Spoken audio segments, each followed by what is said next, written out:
Hi, I'm Jenna. I've spent the last 30 years of my life being what I thought was a pretty decent mom, and now a doting grandmother to my two beautiful grandkids. My son Trevor and his wife Melissa live about 20 minutes away, which I always considered a blessing. Until last Tuesday, that is. I was folding laundry when my phone dinged with a voice message from Trevor. Nothing unusual there. He sends voice messages when he's driving. I hit play and continued folding Daniel's shirts. Hey, babe. Just left Mom's house. God, I swear she gets more pathetic every time I see her. My hands froze mid-fold. That definitely wasn't meant for me. Melissa, you should have seen her fussing over those stupid photo albums again. Oh, look at little Trevor on his first bike. Like I give a shit about her trip down memory lane. We were there for 15 minutes, and she already started with the "when are you bringing the kids over" routine. I sat down slowly on the edge of the bed, my heart pounding. I know. Just keep telling her you're busy with work. It's not like she has anything better to do than sit around waiting for us to visit. Dad barely talks to her anymore. Can you blame him? Anyway, I grabbed that silver serving tray she mentioned. She'll never notice it's gone. Perfect for your mom's anniversary party. My silver wedding tray. A gift from my mother. The one I'd been looking for last month. Oh, and don't forget we need to talk to Dad about that investment thing soon. He's been managing their money for years, and Mom's clueless. If we can convince him she's getting forgetful, we can suggest he let me help with their accounts. They've got to have at least $1 million in retirement by now. The message cut off. I sat there, numb, as his words replayed in my head. Everything okay, Jenna? Daniel walked in, concern crossing his face when he saw me. We've been married 35 years, and he still notices when something's wrong before I say a word. I don't know.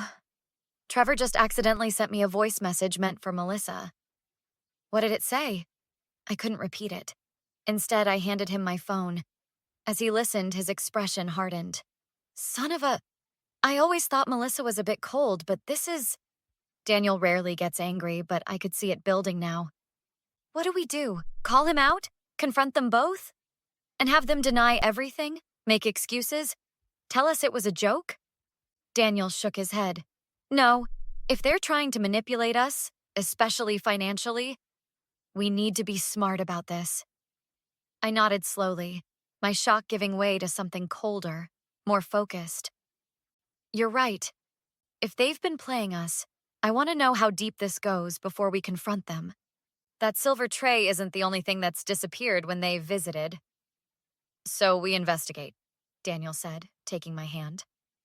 We investigate, I agreed, squeezing back. And if what I heard is just the tip of the iceberg, they have no idea what's coming. The next morning, Daniel and I sat at our kitchen table with coffee, making a list of things that had gone missing over the past year. The silver tray, my mother's emerald earrings, that Waterford crystal bowl. And don't forget your grandmother's recipe book. Right, I accused myself of misplacing that for months. Thought I was losing it. That's exactly what they want you to think, Jenna. I tapped my pen against the table. I need to talk to Sophia. If Trevor's been doing this to us, I wonder what he's said to his sister.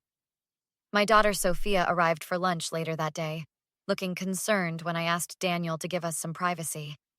Mom, what's going on? You sounded weird on the phone. I slid Trevor's voice message across the table.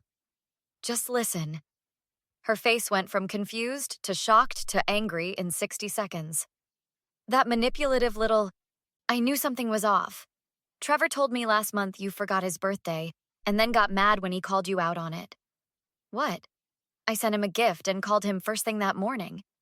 I know that now, but he made it sound like you were getting, forgetful. Said Dad was worried about you. My stomach dropped. He's setting the groundwork to make everyone think I'm losing it. There's more. Melissa told me you yelled at Emma for spilling juice on your carpet. Said you made her cry. My granddaughter? I would never. There wasn't even a spill. Sophia reached for my hand. I should have questioned it more, but they've been so convincing, dropping little comments here and there for months. I felt sick. They're trying to isolate me. Make everyone think I'm unstable or mean. Do you remember Mom's dinner party last Christmas? Daniel asked, joining us. Trevor kept helping you finish your sentences, making it seem like you couldn't find words. And the family photo albums that went missing? Trevor told everyone you misplaced them during spring cleaning, made a big show of finding them in the garage. I never put them there, I said, feeling my anger build. This is systematic. That evening, I called my old friend Tom, a retired detective who'd helped us with security after a neighborhood break-in years ago. Sounds like they're setting up for financial exploitation, Tom said after I explained everything. Classic elder abuse tactics, even though you're not elderly. What can we do? If we confront them, they'll just deny it. You need evidence, not just of the thefts, but of their patterns of manipulation. Start keeping records, dates, times, what they said, who witnessed it. I feel like such a fool. I've been making excuses for their behavior for years. Don't beat yourself up. These patterns are designed to make you doubt yourself. Tom leaned forward. Here's what we do. First, we document everything. Second, we set up situations to catch them in the act. And third, we find out exactly what they're telling other people about you. How do we do that? You mentioned your anniversary party next month? Perfect opportunity. I'll help you set up some recording devices. Nothing illegal, just in the common areas of your own home. I don't know, Tom. Recording my own son? Jenna, Daniel said firmly. He's planning to steal our retirement. He's already stolen family heirlooms and is trying to convince everyone you're losing your mind. This isn't just about money. It's about your reputation and relationship with your grandkids. I took a deep breath. You're right. Let's do it. If Trevor and Melissa want to play dirty, they have no idea who they're messing with. 3 days later, Tom arrived with a small bag of equipment and a determined look on his face. These are completely legal voice-activated recorders, small enough to hide in plain sight. He placed them on my coffee table. One for the living room, one for the dining room. How exactly are we going to catch them? Daniel asked, examining one of the devices. We need to create a situation that'll tempt them to show their true colors, Tom replied. What do they want most? Money, I said without hesitation, and to control our relationship with the grandkids. Then let's give them something to chase. What about mentioning a recent investment that's doing really well? Daniel nodded slowly. I could casually mention we're thinking of setting up college funds for the grandkids. Say we have an extra $50,000 we're looking to distribute. Perfect, Tom said. But don't make it too easy. Say you're considering splitting it between Trevor's kids and Sophia's future children. Sophia doesn't even have kids yet, I pointed out. Exactly. That'll drive them crazy, thinking money might go to hypothetical children instead of their own. The opportunity came sooner than expected. Trevor and Melissa invited us over for Sunday dinner, something they rarely did unless they wanted something. I'm surprised you remembered to bring the casserole, Mom, Trevor said as I set it on their counter. You've been so forgetful lately. I've been keeping lists, I replied, catching Daniel's eye across the room. During dinner, Melissa accidentally knocked over her wine glass, splattering red wine across my white blouse. Oh, Jenna, I'm so sorry. You know how clumsy I can be. Her apology didn't reach her eyes. These things happen, I said pleasantly, though my blood was boiling. Later, while Trevor was showing Daniel something in the garage, Melissa cornered me in the kitchen. We're concerned about you, Jenna. Trevor says you got lost driving to the grocery store last week? I never mentioned any such thing to Trevor. Another lie. Really? That's strange. My memory's perfectly fine. She patted my arm condescendingly. It's okay to admit when you're struggling. Aging is natural. I'm 58, not 88. As planned, Daniel brought up the investment over dessert. We've been thinking about setting up college funds for the grandkids. We've got about $50,000 from that tech stock that took off. Trevor nearly choked on his pie.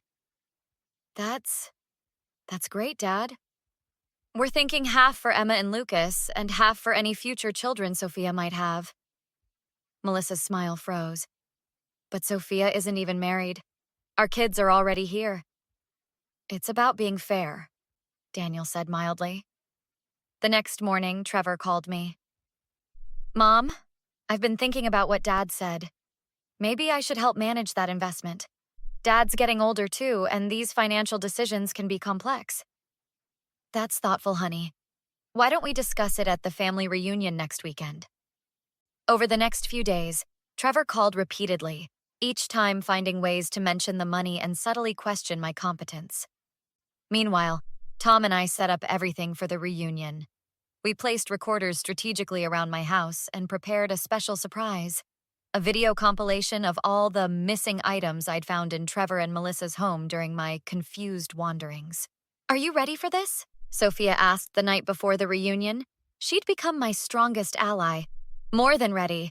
I've spent my whole life being a good mother. It's time to be a smart one. The family reunion was in full swing in our backyard. Uncles, aunts, cousins, all mingling around the grill while Daniel flipped burgers. Trevor and Melissa arrived late, making a show of helping set up the dessert table. Emma, sweetie, come give Grandma a hug, I called to my granddaughter. She ran over excitedly. Melissa intercepted, grabbing Emma's arm. Careful with Grandma.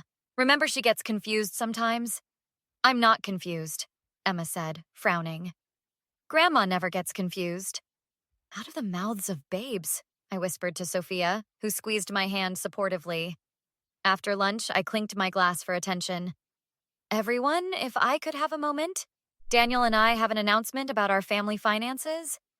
Trevor straightened immediately, nudging Melissa. But first, I want to clear up some misconceptions. I nodded to Tom, who connected his laptop to our outdoor speakers. What's going on, Mom? Trevor asked, his voice tight. Just listen. Trevor's voice filled the backyard from the accidental message. God, I swear she gets more pathetic every time I see her. Gasps rippled through the family. Trevor's face went white. That was taken out of context, he sputtered as the recording continued. I played 3 more clips. Trevor and Melissa discussing my deteriorating mental state, planning to manage our finances, and laughing about items they'd stolen. That's not even the best part, I continued, clicking to a video showing our missing family heirlooms prominently displayed in Trevor and Melissa's house. You've been gaslighting your own mother? Uncle Frank stood up, disgusted. Making her think she's losing her mind so you could steal from her? We were just helping manage things, Melissa insisted. Jenna's memory isn't what it used to be. My memory is fine. Good enough to remember every lie you've told about me. I pulled out a notebook. May 15th. Melissa told Sophia I yelled at Emma for spilling juice. June 8th. Trevor told Aunt Martha I got lost driving to my own sister's house. Martha gasped. I believed him. You've never been to my new place. It gets worse, Sophia added. They told me Mom forgot Trevor's birthday when she actually called and sent gifts.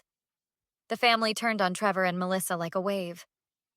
I've been referring clients to your firm for years, Daniel's brother Jim said to Trevor. That stops today. And the country club membership that my husband sponsored? Aunt Kathy added. Consider it revoked. Trevor tried a different approach. Mom, we're sorry. We just thought, save it. You're not sorry you did it. You're sorry you got caught. I held up my hand. I don't want your apology. I want my silver tray, my mother's earrings, and every other family heirloom you stole.